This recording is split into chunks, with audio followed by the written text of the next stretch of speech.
जी। अस्सलाम वालेकुम, मैं हूं काशिफ सैफ। मेरे साथ इस time Faisal Abbas court reporter मौजूद हैं। Faisal Abbas different media outlets के साथ काम कर रहे हैं और काफ़ी काबिल सहाफ़ी हैं। अस्सलाम वालेकुम। वालेकुम सलाम, बहुत शुक्रिया। अच्छा फैसल, आप मुझे ये बताइए, ये जो आईनी अदालत बनी है, इसकी हलफ बर्दारी तकरीब थी। सबसे पहले तो मुझे इसका दायरा अख्तियार बताइए और आज जिस तकरीब में आप शामिल थे उसकी सारे सिचुएशन बताइए। बहुत शुक्रिया जी। देखें, बेसिकली 27वीं आईनी तरमीम के बाद पाकिस्तान पीपल्स पार्टी की सिफारिश पर या पाकिस्तान पीपल्स पार्टी की जो एक मंशा है उसके मुताबिक मुल्क के अंदर एक नई विफाकी आईनी अदालत बनाई गई है। और विफाकी आईनी अदालत सिर्फ इस वजह से बनाई गई है कि उस विफाकी आईनी अदालत में तमाम आईनी नौयत के मुकदमात सुनने हैं।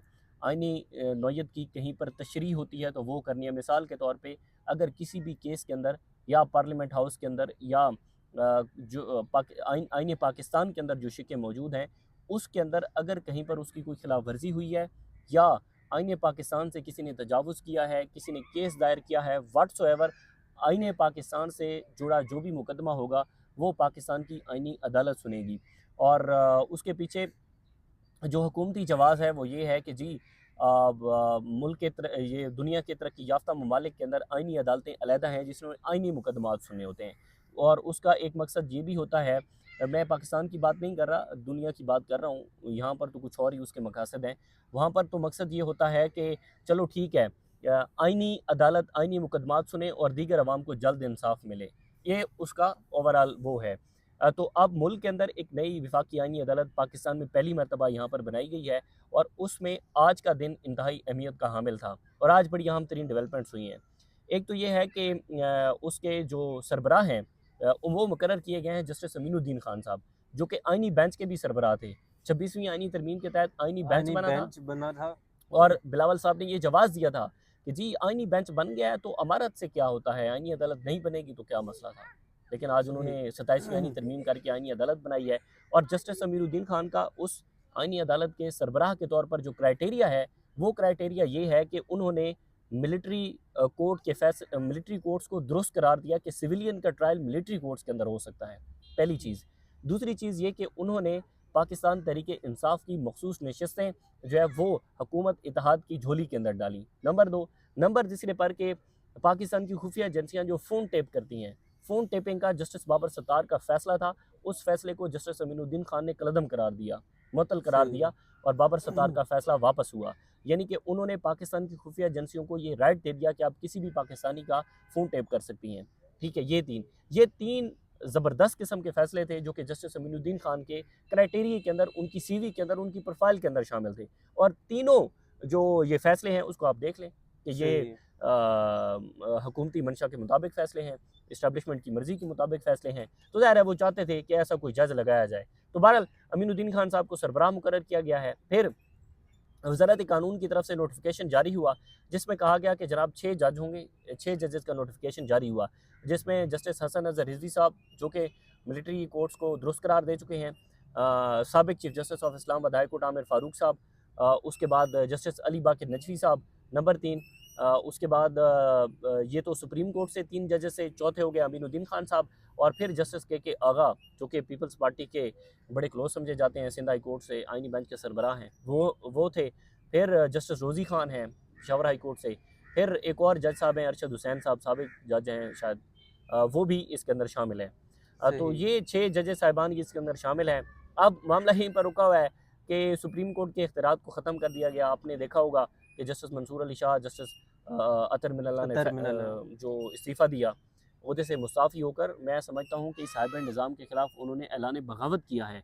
क्योंकि इतने काबिल तरीन जजेस जब जुडिशरी से निकल जाएंगे तो फिर आने वाले लोग क्या सीखेंगे? आने वाले लोग जस्टिस अमीनुद्दीन खान से सीखेंगे, आने वाले लोग जस्टिस डॉगर से सीखेंगे, जिनके बारे में मैं अब ये तो नहीं कहता, ज़ाहिर है फिर हम पर तौहीन अदालत लग जाती है। जस्टिस डॉगर के बारे में बड़ा मशहूर है कि उनके जो माजी है वो बड़ा करप्शन में घिरे रहे हैं और वहाँ पर बिल्कुल। उन्होंने जिस तरह के फ़ैसले दिए हैं या केसेस फ़िक्स करवाने से मुतल्लिक लोग ये बातें करते हैं, वकला भी ये बातें करते हैं कि भाई वो तो पैसे लेकर मुकदमात फ़िक्स करवाते हैं। सही। अच्छा मुझे ये बताइए, अब आईनी अदालत का दायरा अख्तियार क्या होगा और वो इस टाइम मतलब ट्रांसफ़र पोस्टिंग किस तरह मुख्तार होगी उसकी? अच्छा इसमें ये है कि जैसे लाहौर हाई कोर्ट के जो भी जज हो वो कराची के अंदर ट्रांसफ़र हो सकता है, इसका कैसे होगा? इसमें ये है कि आइन का आर्टिकल 200 था और फिर उसकी कुछ शिकें थी 201, 202 ए इस तरह की कुछ शिकें थी जिसमें ये था कि जब भी कोई जज किसी भी अदालत से ट्रांसफ़र होगा तो उसका कंसेंट शामिल होगा, जज की मर्ज़ी शामिल होगी। तो 27वीं आईनी तरमीम के अंदर जज के कंसेंट को ख़त्म कर दिया गया है और ये लिखा गया है कि सबसे पहले तो सुप्रीम जुडिशल काउंसिल सबसे पहले वो उस हाई कोर्ट का चीफ जस्टिस मिसाल के तौर पे अगर लाहौर हाई कोर्ट से कोई जज ट्रांसफ़र होता है तो जस्टिस आलिया नीलम साहिबा ऑन बोर्ड होंगी और अगला चीफ जस्टिस यानी कि अगर इस्लामाबाद हाई कोर्ट के अंदर ट्रांसफ़र होता है तो सरफराज जोगर दोनों आपस के अंदर जो है वो राय करेंगे, सदर सुप्रीम जुडिशल काउंसिल को भिजवाएंगे और वो अप्रूव कर देंगे। अब सही। ये तरमीम हुई है। पहले ये होता था कि जज जिसका ट्रांसफ़र होना है उसकी मर्ज़ी शामिल होती थी और उसकी मर्ज़ी पूछी जाती थी। अब ये जजेस की कंसेंट ख़त्म करने का मकसद जो है इसके अंदर ये है कि हाई कोर्ट के 5 जजेस को ट्रांसफ़र किया जाए। मोहसिन अख्तर कियानी, बाबर सत्तार, इजाज़ इसाक, समन रिफ़त इम्तियाज़, तारिक जहांगीरी साहब, तो इनको ट्रांसफ़र करने का मकसद है। लेकिन हमारी इत्तलात ये है कि वो ट्रांसफ़र किसी सूरत के अंदर नहीं होंगे। वो मुस्ताफ़ी हो सकते हैं। हाई कोर्ट के जो 5 जजेस साहिबान सही। हैं, इस्तीफ़ा मतलब और भी इस्तीफ़े आ सकते हैं। बिल्कुल आ सकते हैं, चीज़ें ऑन बोर्ड हैं, जजेस की हंगामी मीटिंग हो रही हैं, ऐसा हो ही नहीं सकता कि जजेस की आपस में मुलाकात ना हुई हो, जजेस को कोई मैसेज कन्वे ना हुआ। उसकी वजह ये है कि जस्टिस अतन मिनल्ला ने सुप्रीम कोर्ट के अंदर हाई कोर्ट के अंदर इन पाँचों जजेस साहिबान को लगाया था और गाए बगाए उनकी उनसे मुलाकातें भी होती रही हैं। तो जब अतन मिनल्ला साहब ही रिज़ाइन कर चुके हैं, तो फिर मेरा ख़्याल है कि ये जजेस साहिबान ही रिज़ाइन कर जाएँगे। अच्छा, दूसरा सवाल मेरा ये था कि कुछ दिन पहले अमन जिरगा हुआ है, सुहेल अफरीदी को काफ़ी एप्रिशिएट किया जा रहा है और उसमें गवर्नर केपीके भी थे और जमात इस्लामी, हुँ। मतलब बहुत सारी सियासी और मजहबी जमातें उसमें शामिल थी।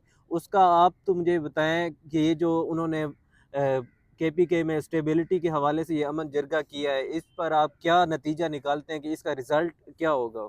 देखें, ये खैबर पख्तूनख्वा की तारीख़ के अंदर पहली मर्तबा ऐसा हुआ है कि ऐसा अमन जिरगा हुआ है जिसके अंदर वहाँ की तमाम पॉलिटिकल पार्टीज़ ने हिस्सा दिया है, हिस्सा डाला है, बल्कि शामिल हुई हैं पॉलिटिकल पार्टीज़ शामिल हुई हैं, सारी तंजीमें शामिल हुई हैं, एनजीओज़ शामिल हुई हैं, ब्यूरोक्रेसी शामिल हुई है। ये खैबर पख्तूनख्वा की तारीख़ के अंदर पहली मर्तबा ऐसा हुआ है। वहाँ पर आप देखें ना कि जमात इस्लामी के हाफ़िज़ क्या नाम है उनका? जमात इस्लामी के सिराज नहीं, नईमुर सिराजुल हक। सिराजुल हक। सिराजुल हक वहाँ पर मौजूद थे।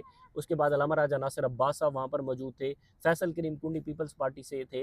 नून लीग के अरकान वहाँ पर शामिल थे और सब ने ये मुत्तफ़िक़ा फ़ैसला किया है क्योंकि उनका जो एक आया है इलामिया आया है। एलामिया आया है, तो एलामिया में तमाम पॉलिटिकल पार्टीज़ के जो सरबराह हैं, उनके वहाँ पर दस्तख़त मौजूद हैं। यानी कि उनके सदर जो खैबर पख्तूनख्वा के सरबराह हैं, तो उनके अंदर दस्तख़त मौजूद हैं कि वो इससे एग्री करते हैं और किस बात से एग्री करते हैं? एग्री इस बात से करते हैं कि वहाँ पर कोई जो है वो पॉलिसी अगर बनाई जाती है। पॉलिसी बनाई जाएगी, फिर उसमें जो अहम तरीन कानून इनडायरेक्टली मैं समझता हूँ कि वो ख़त्म करवाने की बात की गई है। पहले ये होता था, मुझे एग्जैक्ट उसका नाम नहीं आता, कि किसी भी सूबे के अंदर विफाक चाहे तो कभी भी जो है वो फोर्सेस भेज सकता है। लेकिन अब उन्होंने ये किया है कि सूबा जब डिमांड करेगा तब फोर्सेस भेजी जाएँगी, अदरवाइज़ फोर्सेस वहाँ पर नहीं रहेंगी।